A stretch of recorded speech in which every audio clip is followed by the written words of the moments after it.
Hello guys! Today, ang ituturo ko sa inyo is all about special products. Product of the sum and difference of two terms. Okay, let's start. Product of the sum and difference of two terms. The product of the sum and difference of two terms is given where the first and second terms of the two binomials are the same.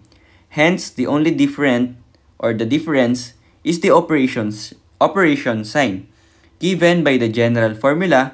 The quantity a plus b multiplied by the quantity a minus b is just equals to a squared minus b squared. Okay?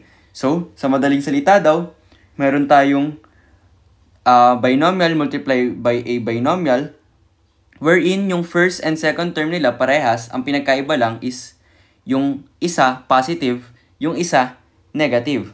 Okay? So, in that case daw, ang magiging final answer lang natin is just a squared minus b squared. Or, yung difference nung square nilang dalawa. Okay?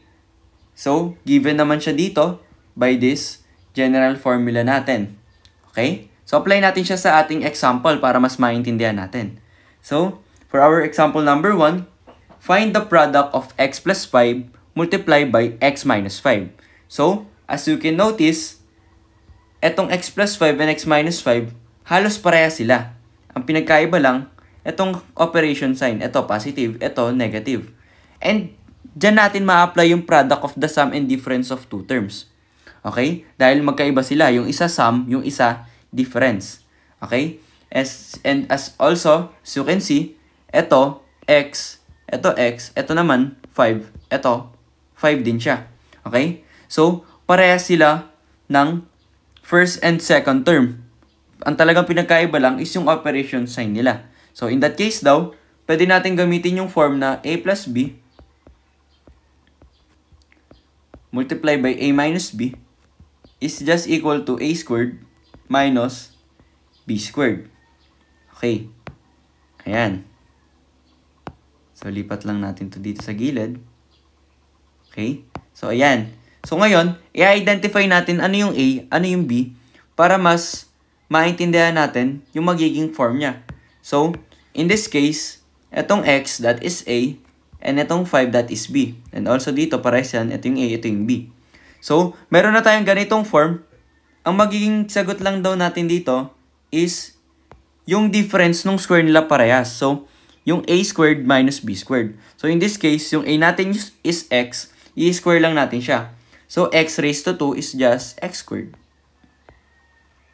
And then, ito, we have here subtraction minus b squared. Ito, yung ating second form. Okay? And yung ating b sa ating example number 1 is 5. So, 5 raised to 2 yung ating gagawin. Eh, ano ba yung 5 raised to 2? So, 5 square is just equals to 5 times 5 and that is 25.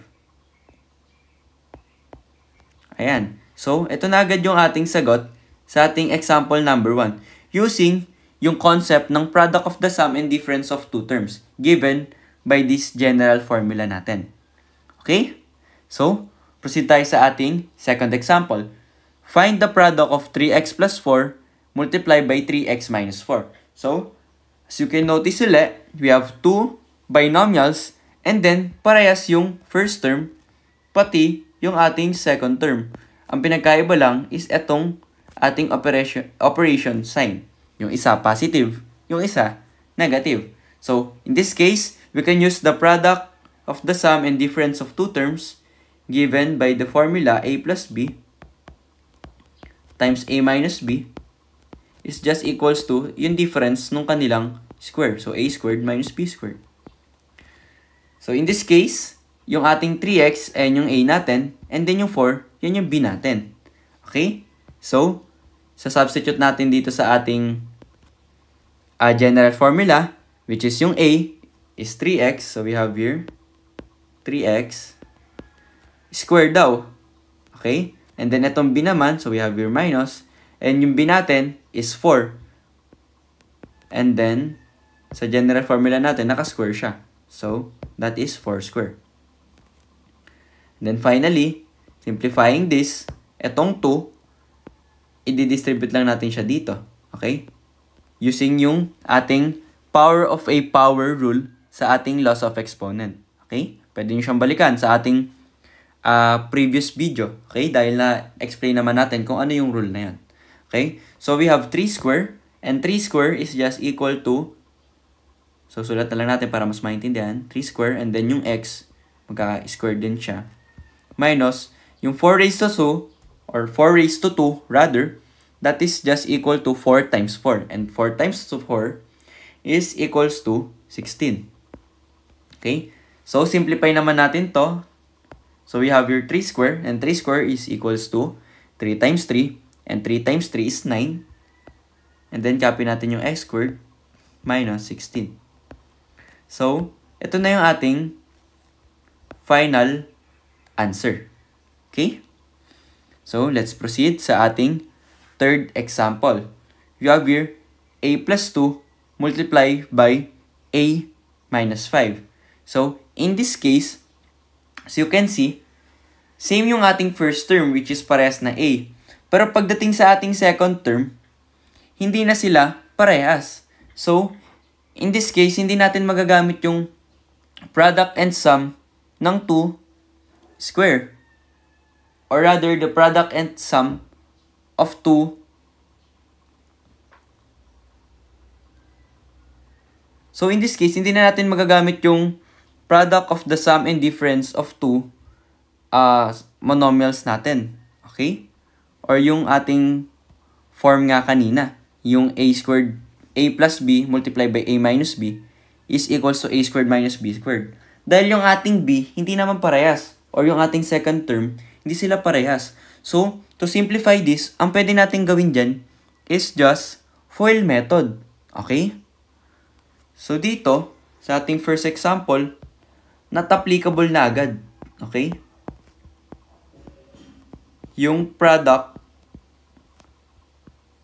of the sum and difference. Okay? Hindi na agad siya applicable dahil b is not equal to one another sa dalawang binomial natin. Okay? Pero pwede natin siyang isolve using FOIL method. Okay? And etong example number 4 naman natin, which is b plus 4 and b plus 3, same siya nung case natin sa ating number 3. Okay? Parehas yung first term natin, which is b, itong b. Pero yung second term natin, magkaiba na. Ito 4, ito 3. Hindi na agad siya equal. And also, itong ating operation sign, hindi naman sila opposite or hindi sila magkaiba. Okay? Parehas sila. So, hindi uli natin magagamit dito yung product of the sum and difference. So, not applicable uli sila. And para mas masimplify yan, FOIL method yung pwede nating gamitin or yung distributive property. Okay? Any of the two pwede nyong gamitin to further simplify this equation. Okay? And for our number 5, c plus 3 multiplied by c minus 3, dito, pwede na nating magamit yung product of the sum and difference. Dahil, if we examine this, the first term is the same sa first term ng ating pangalawang binomial.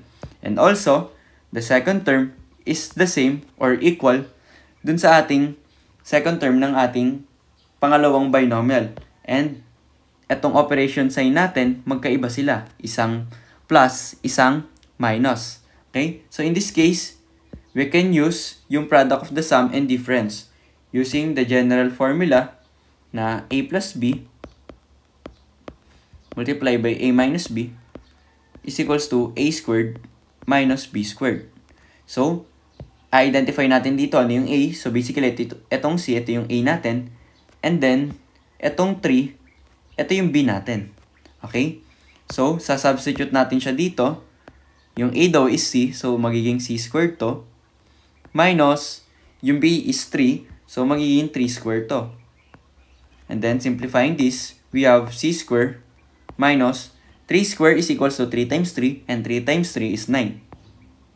So, ito na yung ating final answer for our 5th example.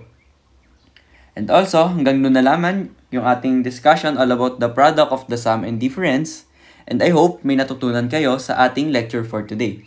If you have question or any clarification, kindly comment down sa ating chat box and sasagutan natin siya sa mga susunod na araw. Okay? And that's it for our video for today. And maraming salamat sa panonood.